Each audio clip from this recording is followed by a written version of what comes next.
Halo Bapak Ibu sekalian dan rekan-rekan sekalian, pada siang hari ini saya hendak berbagi dari sebagian firman Tuhan yang berasal dari Roma 14 ayat 10.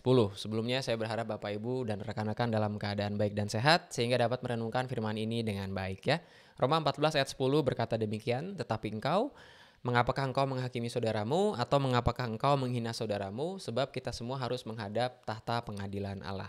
Kalau Bapak Ibu dan rekan-rekan membaca keseluruhan dari perikop ini, tentang jangan menghakimi itu kalau kita baca itu bukan tentang jangan menegur orang jika orang tersebut dalam keadaan berdosa ya.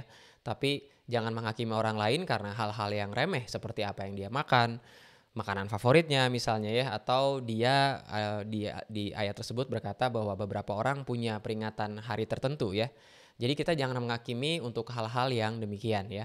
Tapi begitu saya baca lebih lanjut tentang jangan menghakimi ini, ternyata kata jangan menghakimi menjadi salah satu kata yang paling banyak dikutip dari iman Kristen. Saking banyak dikutipnya menjadi kadang menjadi salah interpretasi ya, atau salah kaprah gitu. Salah kaprahnya adalah kita pikir kita jangan menghakimi orang lain berarti juga kita jangan menegur orang lain yang yang sedang melakukan dosa misalnya ya. Padahal Tuhan berkata bahwa ya di Alkitab kita belajar bahwa Alkitab menjadi standar kehidupannya orang Kristen, dan seharusnya kita menegur orang lain apabila mereka berbuat dosa atau berbuat kesalahan yang bisa juga berdampak buruk pada kehidupan mereka ya. Nah, oleh karena itu saya ingin coba berbagi sama Bapak Ibu dan rekan-rekan sekalian, apa bedanya antara menghakimi dengan menegur orang lain ya. Pada saat kita menegur orang lain, kita menempatkan diri kita bukan sebagai hakim. Karena pada saat kita menempatkan diri kita sebagai hakim, ya kita menjadi pengganti Allah ya.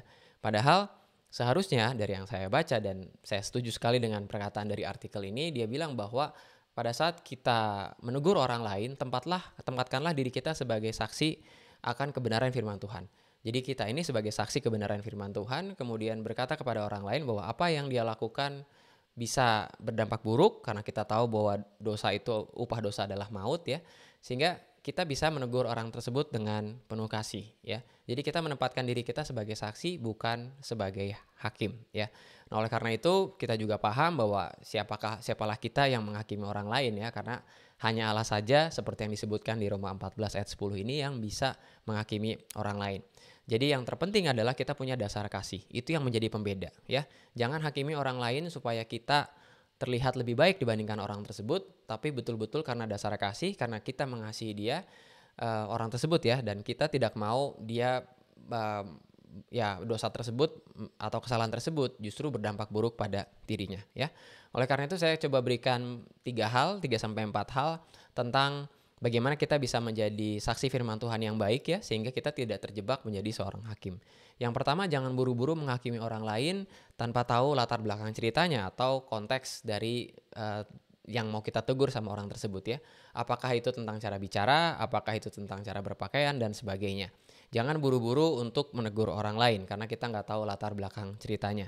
Kalau kita tahu lebih lanjut, biasanya kita menjadi menyesal kenapa saya berpikiran seperti itu, kenapa saya menegur dia seperti itu ya. Yang kedua, jangan tegur seseorang di hadapan orang lain ya. Tidak ada satupun di antara kita yang ingin dipermalukan.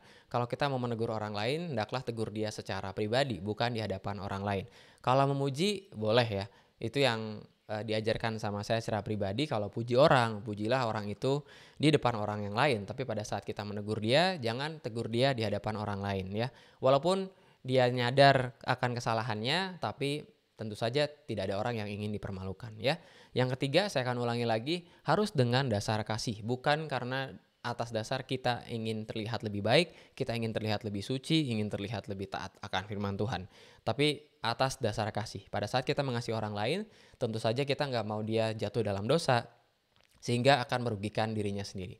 Kiranya renungan hari ini bisa menolong Bapak Ibu dan rekan-rekan sekalian untuk bisa membedakan antara jangan menghakimi dan menegur orang lain dalam kasih. Semoga firman ini dapat menjadi pedoman bagi kita dalam menghidupi kehidupan kita sehari-hari. Selamat siang Bapak Ibu sekalian, semoga semua dalam keadaan baik dan sehat sehingga dapat hidup sesuai dengan firman Tuhan di hari-hari ini.